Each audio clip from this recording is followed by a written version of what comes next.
fight from within. You're about to go behind enemy lines. Roger, 3-2. Goliath copies all. Go ahead.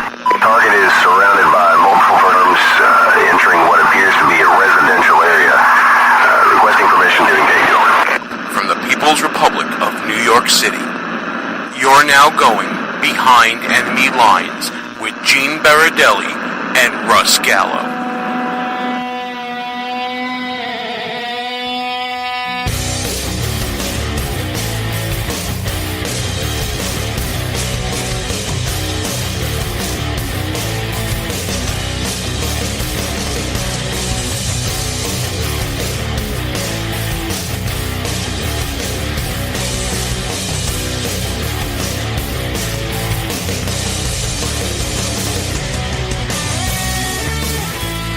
And you are now behind enemy lines. Hey there, how you doing, America? Gene Baradelli here with you. Glad to be with us, whether you're joining us at www.behindenemylinesradio.us or if you're checking us out on one of our AM radio, FM radio, internet radio outlets. We're glad that you are tuned in, locked and loaded with us, as it were. Or if we're traveling along with you as a podcast, we're glad to be along for the ride with you. And this show is going to be a doozy, folks. We're not really talking about issues, although we're going to get to some issues here in the first segment or whatever. But our guest this week is the fellow radio host, a best-selling author, Josh Tolley of the aptly named Josh Tolley Show that you can hear on Genesis Communications Network and a whole bunch of other outlets. If you go to joshtoleyshow.com and check him out, talking about his latest books and the idea that conservatives and entrepreneurship, I don't even know if that's a word, entrepreneurialism, entrepreneurship, entrepreneurialship, I'm going to massacre the English language like I always do. Entrepreneurship and conservatism, how they go hand in hand, and how we get into a discussion of the lack of natural curiosity in the world, the ability to stand on your own 2 feet, the feeling of what it means to start from your own bootstraps and build something for yourself, which is kind of what we've done here with this little rinky-dink radio show, right? So we have a little experience with that. We talked to Josh about that and some topics as well. His books are out there. We're going to be talking about them as well. It's a really great interview. Stay tuned for that later on in the show. But first, before we get to a semi-philosophical discussion, a little bit of wonkiness later on, we got to talk about some current events. I mean, that's what you tuned in for, right? I definitely want to touch on the walls closing in on one James Comey. The book tour has not gone as well as you would have thought, huh, former FBI Director Comey? It certainly doesn't seem like you're being well received by either side.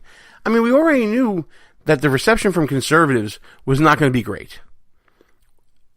That was clear from the get-go. After all, this is the same FBI director that wrote the exoneration of Hillary Clinton during the 2016 election before he even interviewed her, right? So we knew the reception there wasn't going to be great, especially in light of his relationship or lack thereof with President Donald Trump and the way it's deteriorated since then. But we also knew he wasn't going to get a great reception from Hillary supporters and those on the left because the blame game still goes on and Director Comey is still being blamed for what happened to Hillary Clinton at the end of the 2016 election when he announced that once again he was reopening the investigation into the Clinton email scandal for what it was worth because of emails found on Carlos Danger's laptop that were left there by his wife, Hoomer Abedin, and we all know what happened since then, folks, right? So we knew that there was already a general negative feeling on both sides. Here's what we've learned in the past week or so. We've now learned that James Comey has lied to the president. He has allegedly disclosed classified information.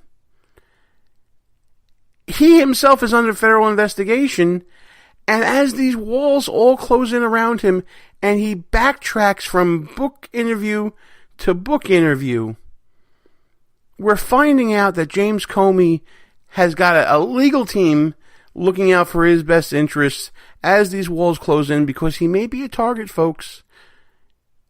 Stay tuned on that. I've gotten my hopes up before. We're going to see what happens there. But let's just talk about this tumultuous week that these former FBI honchos like Andrew McCabe and James Comey have been going through. The fact that there's now a congressional referral for criminal inquiry against James Comey, McCarthy, all of them. You name them, Hillary Clinton, the names are all out there.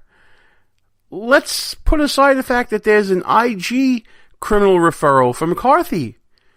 That's a lot more serious than the congressional one, I would think, because that's coming from within the DOJ, recommending to the DOJ. Let's talk about the fact that the Comey memos have come out, and guess what, folks? They had to be redacted because they contain classified information, one of which was deemed classified before it was leaked out, admittedly, by James Comey.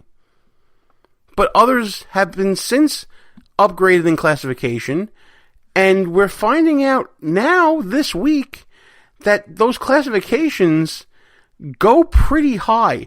It's not just confidential information. According to Fox News and the latest reporting this week on James Comey and his memos, it looks like the classification goes way beyond secret as we first thought. That the memo leak contact apparently had some sort of special government employee status at the FBI to access certain levels of information.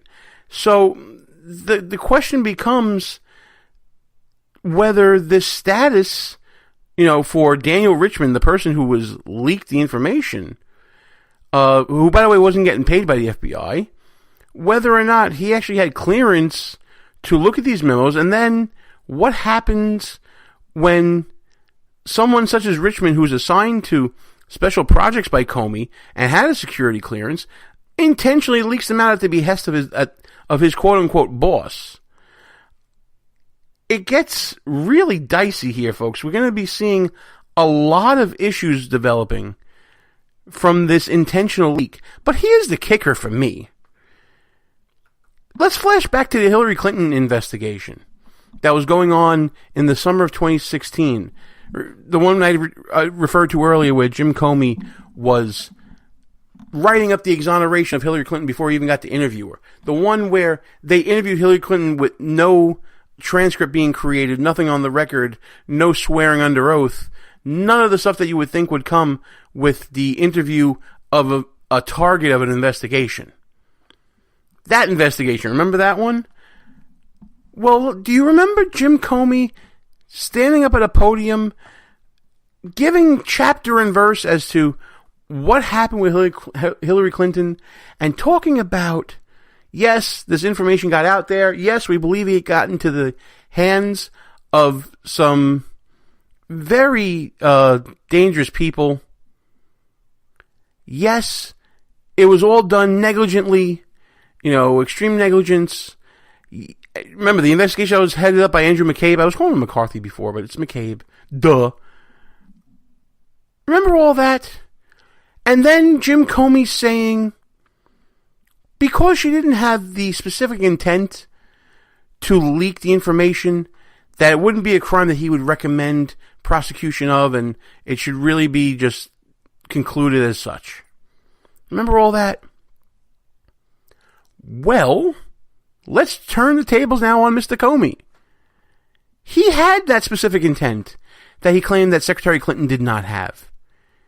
He had the intent to leak, and we know that from his own sworn testimony before Congress, where he said that he leaked the information to this attorney Richmond, who then leaked it to the New York Times with the intent of spurring a special counsel investigation into the President of the United States.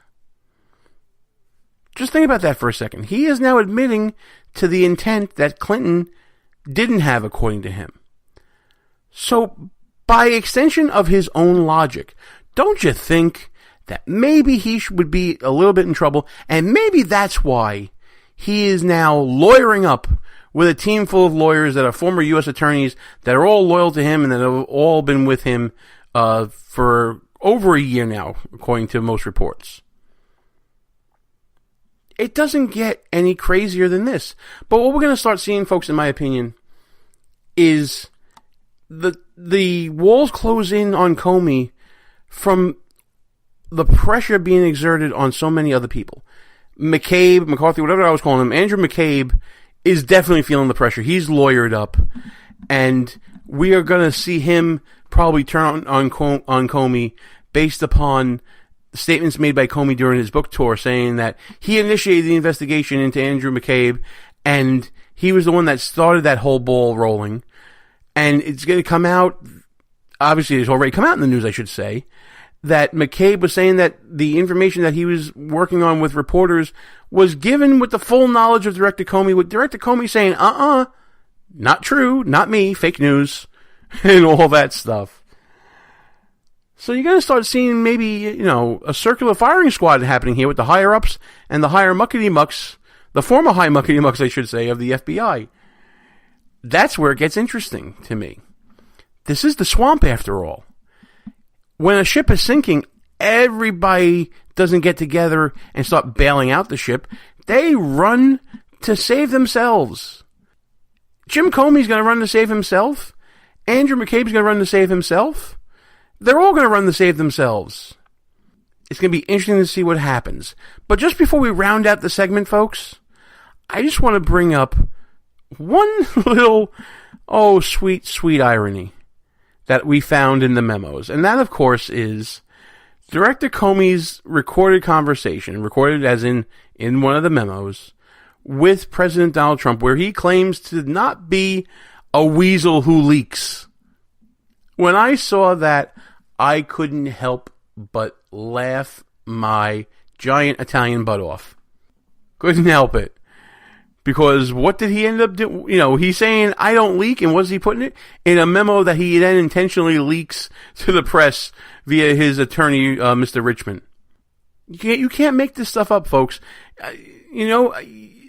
Tom Clancy couldn't make this stuff up. The intrigue and the backstabbing and the lack of character that we're seeing from these higher-ups in the FBI. I don't think we need to reiterate that when we're talking about, lack of credibility, lack of honor, lack of candor, as has been characterized by the Inspector General of the Department of Justice. We're not talking about rank-and-file agents.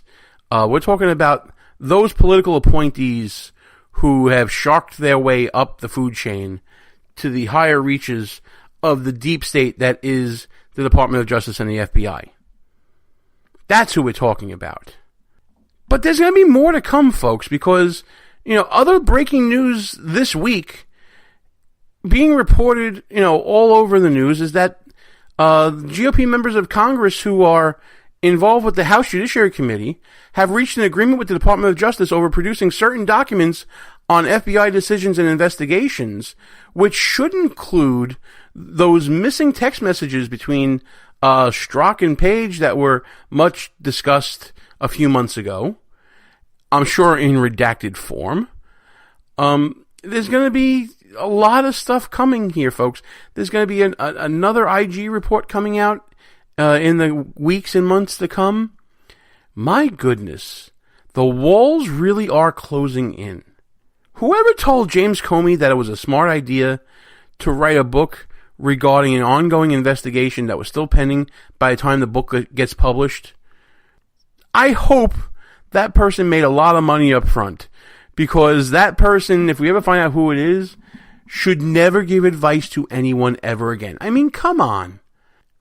The fact that these memos coming out, that they were upgraded to a classified status, that one was already classified at the time when it was leaked, that there's an ongoing special counsel investigation resulting therefrom that is now being potentially tainted by Jim Comey's book tour. Man, oh man. Whoever gave him the advice for that